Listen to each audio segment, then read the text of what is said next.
It's a wonderful day again, and we're happy that you can join us again on Talk Point on Lagos Television. My name is Omololu Rosanwo. Today on Talk Point, our focus will be on the roles of civil society groups and also politicians and everybody in the system. Of course, we know that without the people, there can't be governance, and without the leadership, governance is also not possible, because some set of people have to lead others so that things can get better.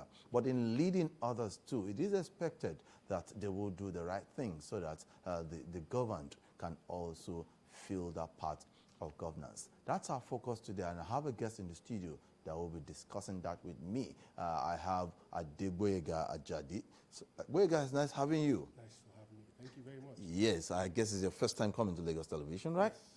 Oh, okay, yes, it's nice having you. Yes, if we have good connection, we'll be linking up with Nicolas Dazang from Plateau State, if we have that connection. But if we don't have that yet, we'll still make do with Boyega. In my introduction, I talked about governance. I talked about the people. I talked about leadership. Now, let's look at leadership right from when Nigeria got its independence up till now. Have we really made some kind of headway? Thank you very much for having me, and good afternoon, Lagos State. Leadership, if we look at it from the context of explanation, leadership does not exist without followership. And in Nigeria, we have had the First Republic, the Second Republic, and the Third Republic. We had some imboglo with the military in between, and a lot of coup and all of that. But the reality is that we find ourselves in the democracy of today. We have moved forward because we are governing ourselves. And when a child is born, is picked up and is nurtured. After a while, he insists on wanting to crawl, and after crawling, he insists on wanting to stand up. While trying to stand up, he falls and cries and all of that, but eventually he stands up and he moves ahead. That's where we are today. We have seen the past. We have had our share of coups. Now we're in democracy, and we believe that governing ourselves is the best way forward. And so we've made some mistakes, some pertinent mistakes that has put us in the situation we have today. However, there's leadership and there's followership.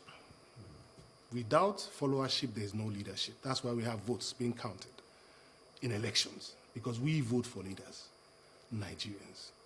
Have we been patriotic? Have we been sincere? Have we checked leadership? Have we controlled leadership? Those are the questions we should ask ourselves. We've had leaders, yes. We've had leaders who have not been cowards. We have had leaders who have been cowards. We have had leaders who have stood up to the plate, and we have had leaders who have said, oh, let us just calm down and just exist. So we need to pick from which school that we're talking about. For me, Nigeria has had a mix of governance and leadership, because we used to have regions, now we have a federal system. By the way, I went to a federal school to enhance Nigeria. So I can tell you categorically that our forefathers and the leaders that established Nigeria had a very wonderful plan for Nigeria. However, have we followed that plan? No. Have we introspected based on patriotism for Nigeria? No. We are all about self. We have been all about self. Because if we have not been all about self, in the abundance of water, the fool is thirsty. We have all it takes to be a superpower. However, what do we have to show for it? Don't you think this has to do with bad leadership, just like you mentioned that? And in looking at that, where do you think we got it wrong? And how do we move away from those issues so that we won't get it wrong again? Fantastic. That's a very good question. How did we get it wrong? Chronicling from the era of existence, Tafawa Balewa and Akintola, Awolowo, and all of that, and going into the coup of 1966-67, you realize that we had patriotic leaders they were all ready to die for Nigeria. They had the option to run away. because the likes of Akitola and Sadauna knew that Aguiyi and Izogu and all of them were coming 48 hours before. But they agreed amongst themselves. Go back to your regions. Stay in front of your people. And make sure you resist if you can. Or, so be it, die for it. That was the consensus between Akitola and Sadauna. That was the patriotism, in the spirit of patriotism. Thank you. That's why I'm going to that point. That was patriotism. When they were going to be assassinated, Sadauna's first wife said, life is not worth it without you, and held on to her husband. And they both were shot. Those are men, not cowards. They had the opportunity to go to Benin Republic 48 hours before Nzogu came. They stood, and Akitola came back to the south. He was not found, but because a gun was held to his son, Yomi, You had to show up. he came back to reality. Those were men. But now, we are the men. Who is ready to die for Nigeria? Who is ready to save Nigeria? Who is ready to be patriotic for Nigeria? After all, whatever it is that you have, you're going to drop everything and you're going to die empty. So what's the point? So from what you're saying, I seem to be more interested. Are you saying now that we do not have patriotic leaders right from after independence, when Nigeria became a republic in 1963? I'm trying to chronicle it. Thank you. So we left that. Take Awolowo. He ruled for 8 years. His legacy has not been met by any politician to date. 8 years. We've given all our governors 8 years since the inception of democracy. What have they done with 8 years? You see, I like to face facts. I don't just speak. We talk about facts. What have we done with 8 years? What can we point to, federal and state, in the last 16 and in the last maybe 12 years? 16 for PDP, 8 going to 9 for APC. 16 years of PDP chronicle it. It was a waste. We had it all going. We had everything in Nigeria before they came in. We could produce, even when there was embezzlement, so to speak. We could clothe ourselves. I recall that because while you're mentioning this, it just popped up again, and I recall that during those periods that Nigeria got back to democracy in 1999, yes, there were plans by the government then to bring power generation. This is where we are. Increase everything. This is where we are. Okay, we spent... Omotosho plant was created, Papalanto, everywhere. We spent billions on trying to bring back NEPA. Why did we suggest then to unbundle NEPA and create IPPs? Maybe because they weren't functioning very well, because they needed to. So why pump in more money into NEPA? Why don't you unbundle the whole thing? Give states the ability to produce and generate energy, buy and take off from them, and build a superhighway transmission. You don't need this grid breakdown every day. No. You have enough resources. You can bond your grid, build a new grid, a superhighway for Nigeria. Okay? So evacuate whatever you need to evacuate easily. You cannot rely on 1965 or 1950 something grid or 1930 something. You can't.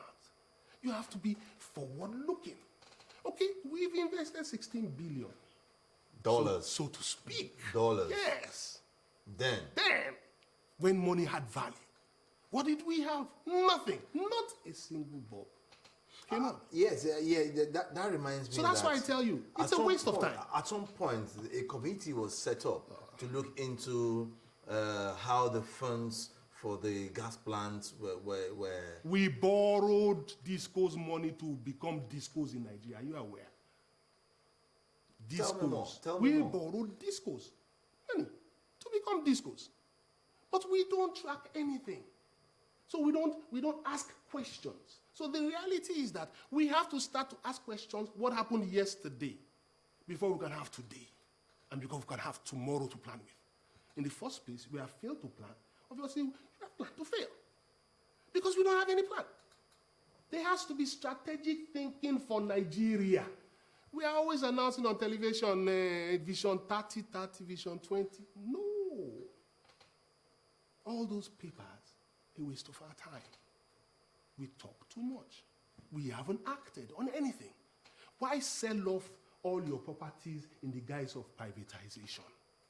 And you have nothing but crude oil. You cannot even clothe yourselves. Why? What kind of privatization? We have privatized now. What have we achieved in the last 20 years? So that's why I said PDP wasted our time. A lot of multi-billionaires were created under that period. So what government's supposed to have been doing, mediating and controlling, it became individual ownership. That is our commonwealth being trifled away. Because we used to have airlines, we used to have shipping lines, we used to have aluminium smelting plant, we used to have all kinds of things. Dockyard was fixing ships. Now you have to go to foreign countries to go and fix your boats. In our system of governance, what is the benefit for being in Nigeria? Is that not sheer neglect? Because if you look at it, has it not been an issue of sheer neglect, or probably those leaders then were not being proactive enough? They weren't at all. They were inept. They had no idea of governance. So some of us went to school, masters, to go and study for Nigeria. How can we make things happen? How can we make things happen? We cannot be in a society and things are happening this way, and we are all educated. So it means that we have either not passed through school, or school has not passed through us, and we have not learned from the society. But we've read, we've seen, we know some things. We don't know it all, but the little we know, coming back to the basics, like oil awal, should solve the problem. Because you have macro, you have micro, you have derivative economy, you have demand and supply, basic economics. We'll fix Nigeria. We have the numbers. It shouldn't be a problem. It should be an asset to Nigeria. But because we have inept, thoughtless people in the areas of affairs, they seem to think that is a challenge. It is not. It is a blessing for someone that wants to think, someone that wants to add value. You can add value in Nigeria easily because you have population, you have numbers. If you produce, you will wipe it up, people will buy. If you create, you have people to work with. So all you need to do is orientate them, teach them the right attitude, let them love Nigeria. Let us love each other. Yeah, don't you think it's also a two-way thing? Don't you think it's a two-way thing? If you want me to be patriotic, which I want to be, you also as leaders must also provide some things or some basic amenities. That's where that's why I just told you. That's why I just told you now. Leadership and followership. So how do we make these things work? Thank you very much. We have 3 tiers of governance: the president, the state, and the local government. The president. You need to project a little so that we can. The president, through the Supreme Court, now has said, okay, financial autonomy for the local governments. That's a very wonderful move in the right direction. So that means that if you want to be a state governor now, you cannot rely on funds for the local government. You have to introspect. Whatever is given to you by federal government should be enough for you. However, I don't believe that we should continue to be in a rent economy. Why should you want to be a governor and wait for rent from federal government every month? I need you to explain a little more because on what I may understand rent economy. Thank you very much. For our viewers, that they also need what to I know mean what you by rent economy is that we are always waiting for the bill to be paid by the federal government. We are not productive. We don't have any production. You're talking in terms of dependency on the yes, it's a rent economy. Level. We rent. So if without federal government, we can't spend money in the state. And likewise, we can't spend money in the local government. But with this kind of freedom, if I'm a local government chairman and I'm giving that amount of money, even if I'm not giving any money, what do I have as a comparative advantage in my locality? that means that I can start to generate economy for myself because I am not relying on state and I'm not relying on federal government. Take, for instance, Lagos Highland is the hub for business. Parking is an issue. I can set up 10-story parking, modern parking, where I will stack cars on top of each other and they will pay a fee to me as a local government chairman. And I will pay bills and I will support from that income, I will support the state government. That is, they have enough income to There do will that. be enough income because when I have autonomy, I can walk to a bank and bond what I want to do. So I have authority to do stuff now. Take, for instance, I'm in front of the sea and I'm the local government chairman. I will go to Niwa. Think out benefits from that waterways and talk to Niwa. This is federal government property. However, let us support you to do this in our locality and enjoy the facility. So there's infrastructure, there's societal development, there's Nigeria's need for benefit of democracy. Have we benefited from democracy as Nigerians? I will say yes, because we have had freedom of expression. I'm on television now speaking about Nigeria. In those days, when in 1993 we were looking for who to be our president, we were hiding with who? Nobody knew us. Do you understand? Although we left school, we cannot talk about that now. But a lot of people are benefiting from democracy now. They didn't fight for it. But because magnanimity of democracy is government of everybody. So everybody is benefiting from democracy. But are you giving back to the society you are benefiting from?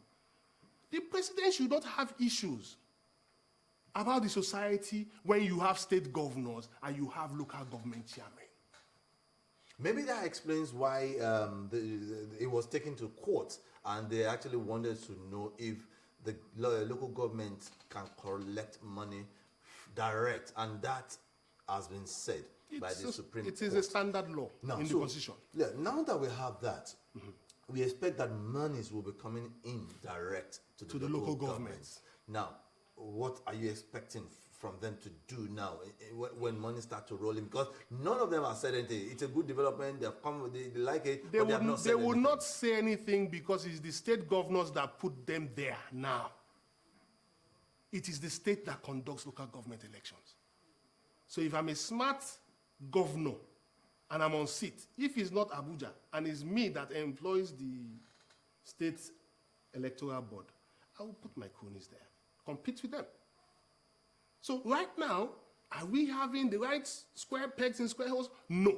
But if you're saying that... We only have cronies. You have it across all the 36 states. That is what I am saying to you. And there seems to be you a problem. just want to start to see governance. Now. Yes. It was cronyism then, till date. We have evidence of that. We're not just speaking on air. We know how it works. I'm a politician. Do you understand? It's winner takes it all. And that's for the society. So as a politician now, are you now ready to change the system because you have admitted that you're a politician? That is why we are here. So you know that we have been in politics to change the system. Even at our age when we were younger than this, we took a risk and said, rather than be taking salary, why don't we try and do this? So people thought, what's wrong with this man? Why is he living a career ahead of himself and choosing to do politics? My father is not a politician. My mother is not a politician. Okay? But I can say my mother probably did some politics in the 60s because she was a market woman leader, secretary like that. So I won't call that real politics. I come from a business home. But the reality is that I had a stint with federal government, working for federal government, and I realized the lacuna in thoughtfulness back then. And projecting as an accountant, as an economist, I realized that if we don't do things quickly, that's where we are today. Now, before we round up, you know that the civil society groups also have roles to play in terms of checkmating the government. Are they really living up to expectations? Who has been speaking now? Nobody has been speaking, really. But we see some saying the government has not done this, the government has not done that, that they should do this and Government cannot do everything. That is why we are also on air today, to explain some things that government does not all have. There is nothing encompassed. It is our country. Why can't you help government? We had some people that helped Awolowo, businessmen, individuals, that stood for Western region then. Till tomorrow, their family is still benefiting from that goodwill. That's 25% in accounting. That is what Nigeria needs to come back to. That's why we are asking for support to come into Nigeria. Nigeria was not begging for international foreign investment before. This was the hub for foreign investment. Why did they leave? We could do anything in Nigeria. We were an exporting nation of fabrics, Guinea, Ankara, all of it. Right from Lagos to Fontua to Gusau to Zaria, name it, hundreds of mills. We were, and we benefited from it. We could make cars here in Lagos, Kaduna, and all of that. What has happened to us? So you're saying now that our inactions have created problems for us? Inept leadership over time. Now, so as we round up now, what's your advice now? Because you're saying now that it's a new dawn. Yes. I may want to agree with you that it's a new dawn because of the way things are now. So what's your advice? My advice is to introspect. Think of Nigeria. Think inwards. Nigeria is going to change. Nigeria is a wonderful nation, and if we have the right pegs in the right holes, we will be in the League of Nations competing. Yes, we are owing today. Governments owe. How do we get out of it? That is the introspection. Okay, on that note, I think we cannot take more today again, but I've been speaking with Adegboyega Ajadi. He's also a social affairs commentator, and he has revealed that he's also a politician, and he wants to see, he believes that things will start changing from now. Boyega, I want to thank you for being part of Talk Points. The pleasure is mine. Yes, on that note, we've come to the end of Talk Points. 767, and we want to still remain in the lines to call in times of emergency. Stay out of trouble. Stay out of trouble. Ensure that you contribute to the development of our great state and Nigeria as a whole. I am Analyst. See you some other time.